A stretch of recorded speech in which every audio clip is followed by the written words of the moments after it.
네, 이 세상을 보는 관점이 세 가지가 있다고 생각을 합니다. 첫째는 염세주의가 있습니다. 염세주의라는 것은 이 세상의 모든 것을 온통 부조리와 고통과 슬픔과 절망으로 가득 차 있다고 생각하는 사상이죠. 허무주의는 염세주의의 한 부분이라고 말할 수 있습니다. 대표적인 철학자로는 쇼펜하우어 같은 사람을 들겠지만, 사실은 거의 모든 철학자, 문학가, 예술가들이 대부분 염세주의적인 경향을 강하게 가지고 있습니다. 그 좋은 머리로 아무리 인생을 깊이 생각을 해봐도 출구가 없는 거예요. 죽음 앞에서 모든 것이 정지가 되는 거예요. 모든 것이 무효가 되고 의미가 없어지는 거예요. 그래서 자살하는 거예요. 그 문학가나 예술가나 철학자들이 좋은 글을 쓰고 또 좋은 작품을 만들어냅니다. 근데 언젠가는 한계에 부딪히게 되는 거죠. 여러분, 언제까지 그 좋은 글이나 작품을 만들어낼 것입니까? 글이라는 것은 우리 속에 있는 것을 끄집어내서 풀어 쓰는 거잖아요. 근데 이게 언제까지 나오겠냐고요. 마치 마르지 않는 샘처럼 계속해서 나온다면 문제가 없겠지만 언젠가 한계가 있을 거 아니겠어요? 그러면 좌절하게 되는 거죠. 그리고 자기가 쓴 글, 작품도 또 어느 정도 지나면 별 의미가 없어지는 거예요. 결국 한계에 부딪히게 된다. 여러분 한번 생각해 보십시오. 우리가 지금 죽으나 10년 후에 죽으나 무슨 차이가 있는 겁니까? 아무 의미 없이 살다가 다른 사람에게 폐나 끼치면서 산다면 그런 삶이 무슨 의미가 있냐는 말이에요. 제가 죽음에 대한 글을 여기저기서 많이 한번 읽어봤습니다. 무슨 특별한 이론이 있나 한번 들춰봤는데요. 아무것도 없더라고요. 다 그 말이 그 말이에요. 다 쓸데없는 말입니다. 죽으면 다 흙으로 돌아간다는 그런 허무한 이야기만 써놨어요. 그런 면에서 염세주의자보다는 공자와 같은 현실주의자가 훨씬 낫다. 전 그렇게 생각을 합니다. 논어 선진편에 나오는 그런 이야기가 있는데, 공자의 제자 계로가 공자에게 물어봅니다. 죽은 자를 섬기는 예에 대해서 좀 알려주십시오. 그러니까 공자가 이렇게 대답합니다. 산 사람도 제대로 못 섬기는데 어찌 귀신 섬기는 것을 말할 수 있겠는가? 그렇게 말을 해요. 또 제자가 죽음에 대해서 좀 알려주십시오. 좀 가르쳐 주십시오. 그랬더니 공자가 이렇게 말합니다. 삶도 제대로 알지 못하는데 어찌 죽음에 대해서 알려고 하느냐? 대학자라도 모르는 것은 모른다고 솔직히 대답하는 이 공자의 이런 모습, 저는 굉장히 마음에 들더라고요. 둘째는 낙관주의가 있습니다. 세상 일을 모두 다 긍정적으로 보는 거예요. 모든 일이 잘 될 거다. 좋은 일이 있을 거다. 인생은 해피엔드다. 이렇게 생각하는 게 낙관주의 아닙니까? 기본적으로 낙관적인 성격을 가지고 있는 사람은 좋은 성격을 가지고 있는 거예요. 뭐든지 긍정적으로 생각하는 사람은 부정적인 사람보다 훨씬 낫습니다. 그러나 아무리 긍정적인 성격을 가지고 있다고 해도 인생은 그렇게 만만하지 않습니다. 세상 일이 녹록지 않습니다.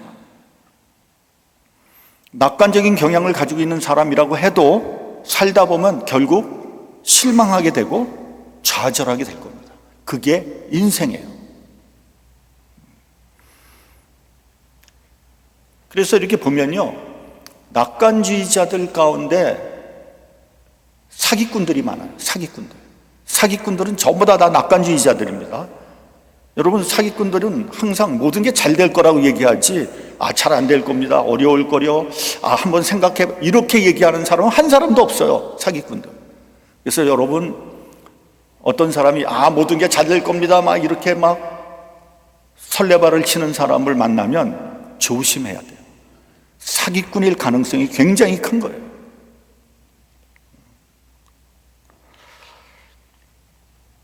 또 어떤 사람이 낙관주의자냐면요, 독재자들이 낙관주의자들이에요. 독재자들은 항상 이렇게 말해요. 지금 조금 힘들지만 우리에게 희망은 있습니다. 좋은 세상이 펼쳐질 겁니다. 내가 유토피아를 만들어 주겠습니다. 여기에 속으면 안 되는 거예요. 여태까지 나타났던 독재자들은 미래를 긍정적으로 말했어요. 한 사람도 부정적으로 얘기한 사람이 없어요. 근데 독재자들이 준 것은 고통과 상처와 전쟁뿐이에요. 이 세상을 지옥으로 만들었어요, 독재자들이. 마지막으로 어떤 사람이 낙관주의자들이냐면요, 가짜 메시아, 거짓 종교 지도자들이에요. 사이비, 이들도 역시 장밋빛 미래를 약속합니다. 천국을 약속하면서 돈을 내놓으라 그래요. 재산을 바치라 그럽니다. 이 가짜들은요, 돈에 관심이 많아요. 그래서 혹시 여러분들이 어떤 목사님을 만났는데 그 목사님이 헌금을 막 강조하는 목사님을 만났다면 여러분 한번 조심해야 됩니다. 저 가짜 아닌가? 한번 살펴봐야 돼요. 저는 너무 헌금 얘기를 안 해서 참 그것도 또 문제인 것 같아요. 교회가 전에 옛날에 재정적으로 몹시 어려울 때도 헌금 얘기 한마디도 안 했어요, 제가. 그래서 그 당시에 교회 다니는 분들은 우리 교회가 재정적으로 얼마나 어려웠는지 잘 모릅니다.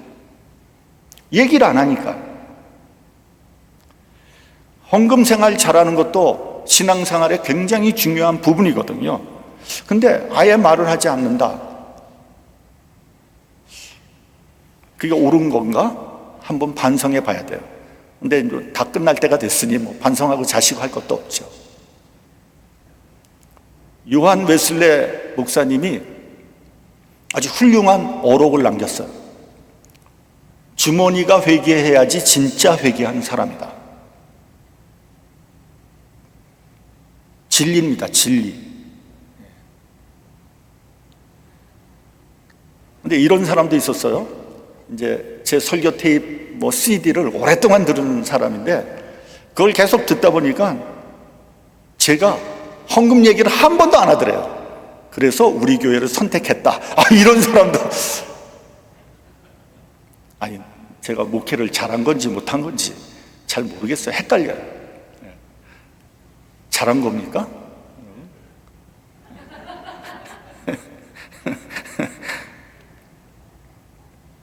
근데 여러분, 이거 하나는 분명해요. 억지로 마지못해 내는 헌금은 차라리 내지 마십시오. 기쁨으로, 믿음으로, 감사함으로 헌금할 때 그 헌금이 올바른 헌금이고 하나님께서 받으시는 헌금이죠. 아까워가지고 낼까 말까 내지 마세요. 이건 거짓말 아니에요.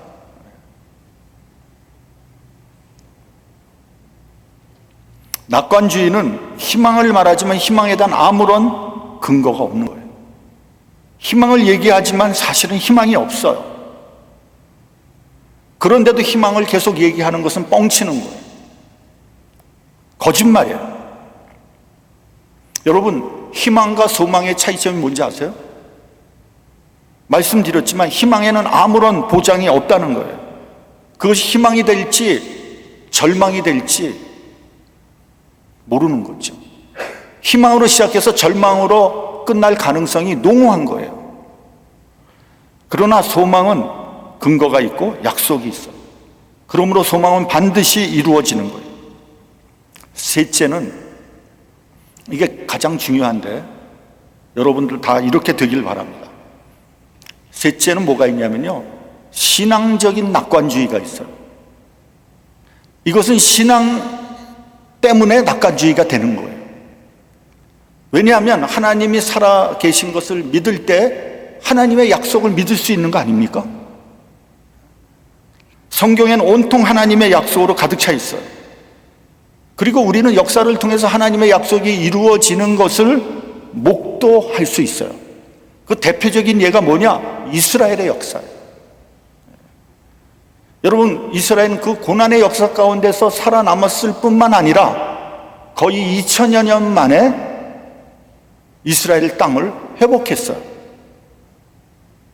가능한 일입니까? 이게 가능한 일이냐고요.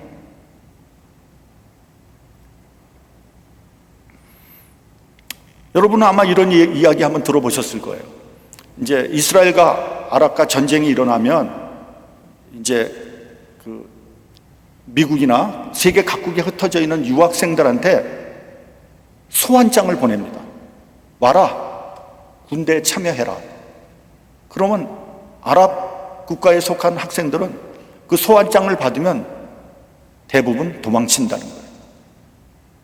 근데 이스라엘 사람들은 학업을 중단하고 그 소환장에 응한다는 거예요. 그래서 신문 기자가 물어봤다는 거 아닙니까? 아니, 당신은 지금 소환장을 받아들여서 이스라엘로 가면은 군대에 가야 될 거고 전쟁에 나가게 될 거고 죽을 수도 있는데 왜 굳이 안 가도 되는데 이스라엘로 가려고 하느냐? 이스라엘 사람들이 이렇게 대답했다는 거 아닙니까? 우리 자녀들이 아랍과 이스라엘이 전쟁을 하고 있을 때 아버지는 어디서 무엇을 하고 있냐 물어볼 때 나도 대답할 말이 있어야 되지 않겠습니까? 저는 이것은 어떤 애국심을 넘어서 하나님의 약속을 믿는 신앙적인 고백이라고 생각을 해요. 하나님을 생각하지 않고는 말도 안 되는 일이에요. 믿음이 없이 어떻게 전쟁 중에 나갈 수 있겠습니까? 뿐만 아니라 우리의 삶 속에서도 구체적으로 하나님의 약속이 이루어지는 것을 우리는 경험하게 됩니다. 그러면 이렇게 고백하게 되는 거죠. 하나님이 우리와 함께 하셔. 하나님이 우리를 인도해 주실 거야. 시편에 보면 하나님은 나의 반석이요, 나의 요새요, 나의 피난처시다. 이런 신앙적인 고백이 굉장히 많이 나옵니다. 여러분, 이것은 그냥 단순한 어떤 위로나 바람을 써놓은 것이 아니에요. 이건 나의 삶 속에서 생생하게 경험되는 신앙 고백인 거죠. 로마서 8장 28절에 보면 우리가 알거니와 하나님을 사랑하는 자 곧 그 뜻대로 부르심을 받은 자에게는 모든 것이 합력하여 선을 이루느니라. 이것이 바로 이런 이 고백이 신앙적인 낙관주의의 대표적인 부분인 거예요. 그렇기 때문에 신앙이 있는 사람들은 모든 것을 낙관적으로 봅니다. 설사 절망적인 상황에 처해 있다고 할지라도 소망의 끈을 놓지 않습니다. 하나님의 약속이 이루어질 것을 믿는 거예요. 오늘 본문은 이사야서 35장을 우리가 보통 해방의 노래 이렇게 부릅니다. 찬송가 233장 황무지가 장미꽃같이 비는 것을 볼 때에, 이 찬양은 그 배경이 이사야서 35장의 배경이에요.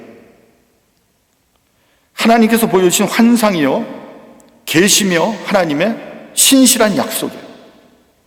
바벨론 포로에서 돌아올 것을 예언하는 위대한 신앙이며 소망을 표현한 작품이에요.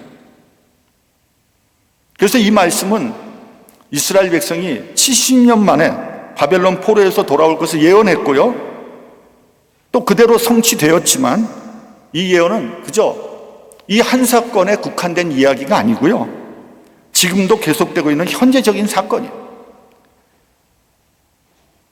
유대인들은 그들의 삶 속에서 오늘도 성취되고 있음을 믿고 있는 거예요.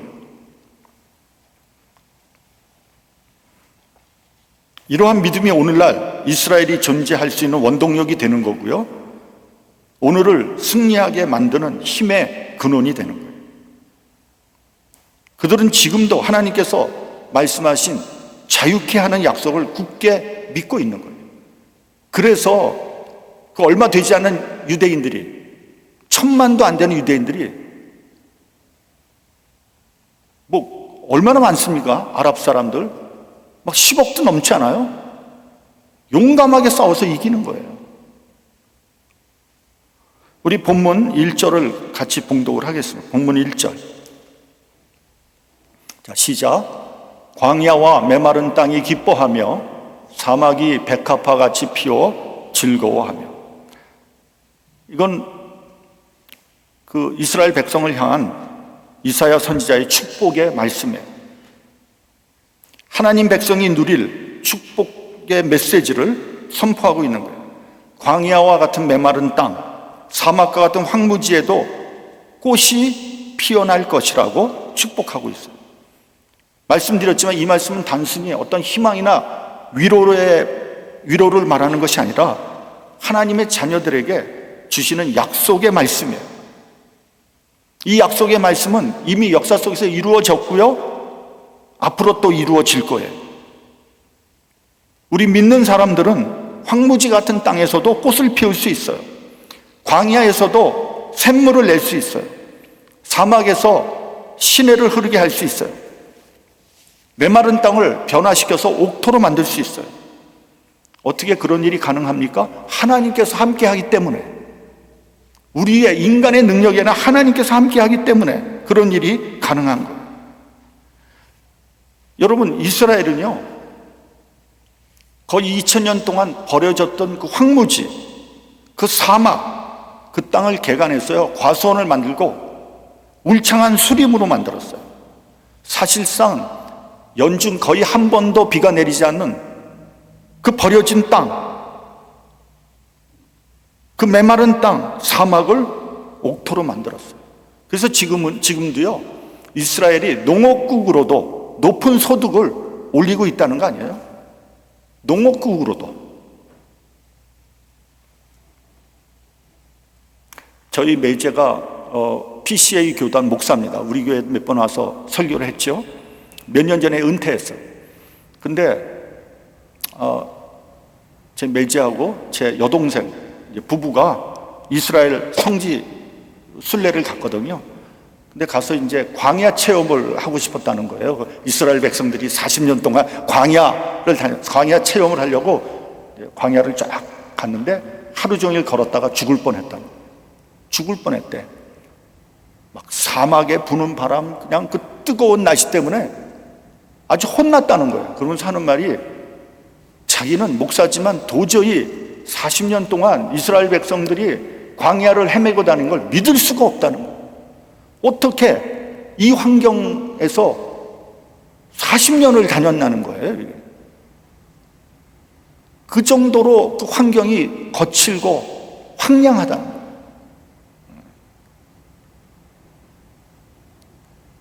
그런데 그 환경을 이스라엘 사람들이 완전히 바꿔놓은 거 아닙니까? 저는 오늘 여기서 우리 이민자들을 한번 생각해 봤어요. 과거의 한국 얼마나 못 살았습니까? 우리들은 뭐 여러 가지 모양 사건과 이유로 미국 이민을 왔죠. 근데 하나같이 빈털털이었어요. 지금 여기서 옛날에 미국 올 때 돈 가지고 온 분이 있으면 한번 손 한번 들어보세요. 돈 가지고 온 분. 좀 늦게 오셨지. 1970년대, 80년대 미국에 온 분 중에서 돈 갖고 온 분이 있으면 손 한번 들어보세요. 다 거지들이었죠, 거지. 조금 더 몇천 불 갖고 온 분이 있더라고요. 그래 봐야 도끼는 객긴이지, 그거나 돈 없이 오면 마찬가지지, 얼마나 가겠어요? 그런 우리들을 받아준 미국이 감사하죠. 그래서 이렇게 처음 이민 왔을 때 이야기를 들어보면 다 전설 같은 이야기예요. 전설 같은 이야기. 도대체 무슨 생각으로, 무슨 배짱으로 왔는지 모르겠어요. 무식하면 용감하다고 정말 개념이 없는 거예요, 개념이. 저로 말할 것 같으면 단돈 140불 갖고 왔어요. 140불. 그때 이제 한국에 제 처하고 갓난아기 둘이 있었거든요. 우리 큰아들, 그 다음에 뉴욕에 사는 우리 딸.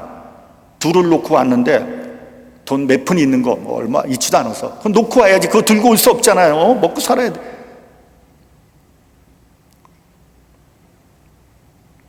정말 맨 땅에 헤딩한 거죠. 전부 다 죽기 아니면 까무라치기로 온 거예요. 저희 교인이었는데요, 이 사람이 한국에서는 꽤 잘 사는 집안의 아들이었어요. 그분이 사우스에서 세탁소를 했는데 아프다고 그래서 신방을 갔습니다. 사우스 흑인들만 우글거리는 데서 세탁소를 하는데 가보니까 쇠로 철장을 다 쳐놨더라고요. 그래서 이제 그 안에 들어가 보니까 딱 들어가서 앉으니까 내가 감옥서에 앉은 것 같아. 감옥에 들어가 앉은, 다 쇠로 철장을 해놓으니까. 그래서 이 사람이 완전히 감옥서에서 지금 비즈니스 하는구나. 근데 이제 아프니까 누워있다가 손님이 오니까 일어나서 옷을 받는 거예요. 먹고 살기 위해서 아파도 쉬지 못하고 가게에 나온 거예요. 그래도 한국에선 부잣집 자손인데 미국까지 와서 이게 뭐 하는 것인가 생각해 보니까 눈물이 핑 돌더라고요. 그것뿐입니까? 때로는 강돌당하고 정말 목숨을 담보하고 비즈니스 했잖아요.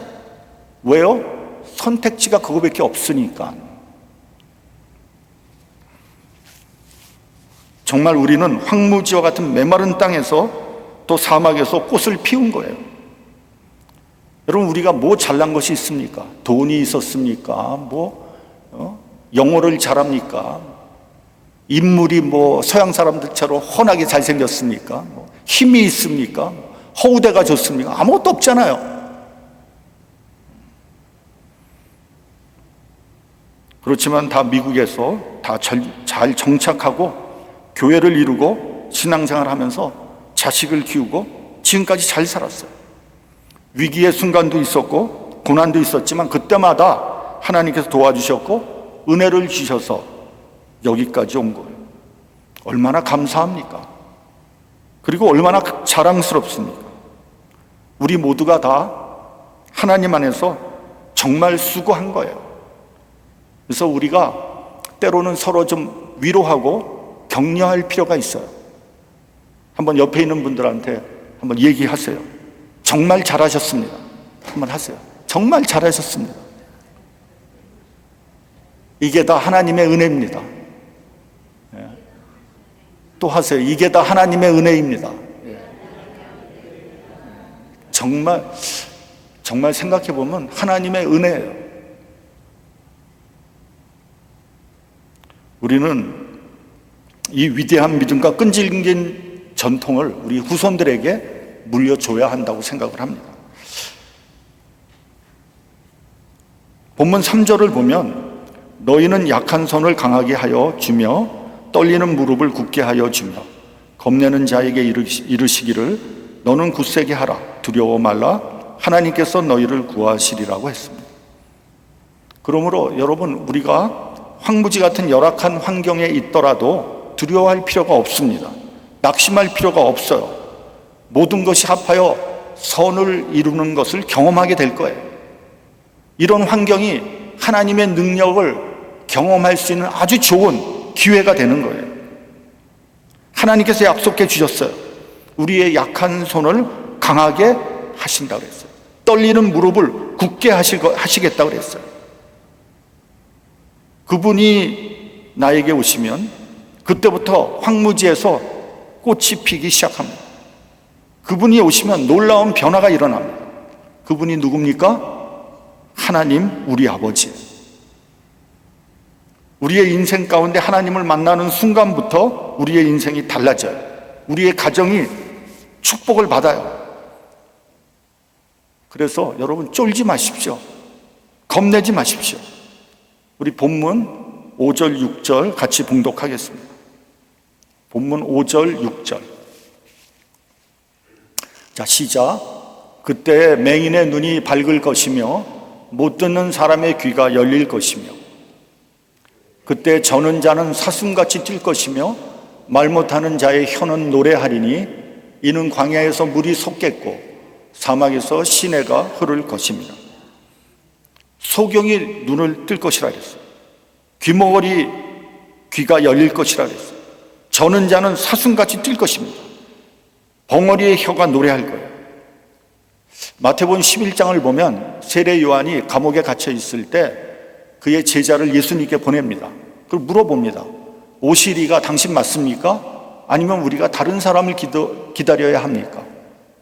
예수님께서 이렇게 말씀하셨어요. 소경이 보며 안진뱅이가 걸으며 문둥이가 깨끗함을 받으며 귀머거리가 들으며 죽은 자가 살아나며 가난한 자에게 복음이 전파된다고 하라. 소경, 안진뱅이, 문둥병, 죽은 자, 뭡니까 이게? 회복할 수 없는 상황 아닙니까? 불치병이잖아요. 절망입니다. 그러나 예수께서 오시면 회복시키신다는 거예요. 복음이 전파되면, 다시 말하면 예수께서 나에게 오시면 놀라운 변화가 일어난다는 거예요. 예수께서 나의 주인이 되신다면, 예수께서 나의 주관자가 되시면 먼저 나의 영혼이 거듭나게 됩니다. 걱정과 근심이 변하여 기쁨과 감사가 되는 거예요. 실망하고 좌절하고 포기한 심령에 용기와 소망이 생깁니다. 황무지에 장미꽃이 피게 되는 거예요. 여러분, 송명희 시인이라고 한번 들어보셨을 거예요. 이 여자분은 어떤 분이냐면, 이제 자기 어머니가 분만할 때 의사가 태아의 뇌를 좀 잘못 건드려서 손해가 손상되었어요. 그래서 평생 뇌성마비로 살아갈 수밖에 없었어요. 집이 너무 가난해서 분유를 살 돈조차 없었다는 거예요. 그녀는 7살까지 그냥 누워서 지낼 수밖에 없었대요. 일어나질 못했대요. 17살이 됐을 때 겨우 자기 손으로 숟가락을 들 수 있었다는 거예요. 17살 때. 중증 장애에다가 가난한 그녀, 무슨 희망이 있습니까? 전혀 희망이 없잖아요. 그러나 그녀는 죽더라도 하나님을 만나야 되겠다, 이렇게 결심하고 그때부터 결사적으로 기도했다는 거예요. 하나님께서 살아계시다면 분명히 만나주실 것이다. 그리고 드디어 송명희는 하나님의 음성을 듣게 됩니다. 나를 믿으라. 내가 믿지 않으면 죽으리라. 내가 너를 버리지 않으리라. 송명희는 하나님을 나의 주인으로 모셔드렸습니다. 그 사건 이후에 그녀의 인생은 180도 변했어요. 하나님께서 송명희에게 시를 선물로 주셨어요. 그녀는 공평하신 하나님이라는 시를 썼고, 그 시는 극동방송을 통해서 소개됐어요. 그 시를 들은 최덕신이라는 분은 그 시에 곡을 만들었고, 노래를 만들어서 방송에 띄워 보냈어요. 그 후에 얼마나 많은 사람들이 이 찬양의 은혜를 받았습니까? 중증 장애인이 공평하신 하나님을 노래한 거예요. 아니, 다른 사람도 아니고 17살 때 숟가락을 겨우 들 정도의 사람이 하나님 공평하시다는 거예요. 예수님이 송명이의 마음에 오시자 송명이는 시인으로 인생의 꽃을 피우게 된 거예요. 불치의 장애를 딛고 하나님의 아름다운 도구로 쓰임받게 된 거예요. 황무지에 장미꽃이 핀 거죠. 여러분, 우리가 가는 그 길은 거룩한 길이에요. 예수의 보혈로 씻음 받은 사람만이 지나갈 수 있는 길입니다. 이 세상에서 아무리 돈이 많고 능력이 있고 지위가 있고 명예가 있다고 해도 그 길을 갈 수는 없어요. 오직 주님을 나의 주인으로 모신 사람만이 갈 수 있는 길입니다. 그 길은 거룩한 길입니다. 거기에는 사자도 없고 사나운 짐승도 없습니다. 우리를 괴롭히는 자가 있을 수 없는 것입니다.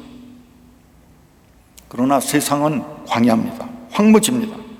그런 가운데 진정 살기를 바랍니까? 황무지에 꽃이 피기를 바라고 있습니까? 사막에서 물이 나오는 기적을 바라고 있습니까? 그러면 믿음으로 살기를 다짐하십시오. 마음을 청결케 하고 손을 깨끗이 하시기 바랍니다. 하나님 말씀을 붙잡고 오늘도 담대히 앞으로 전진하는 저와 여러분이 되시기를 주님의 이름으로 축원합니다. 기도하겠습니다.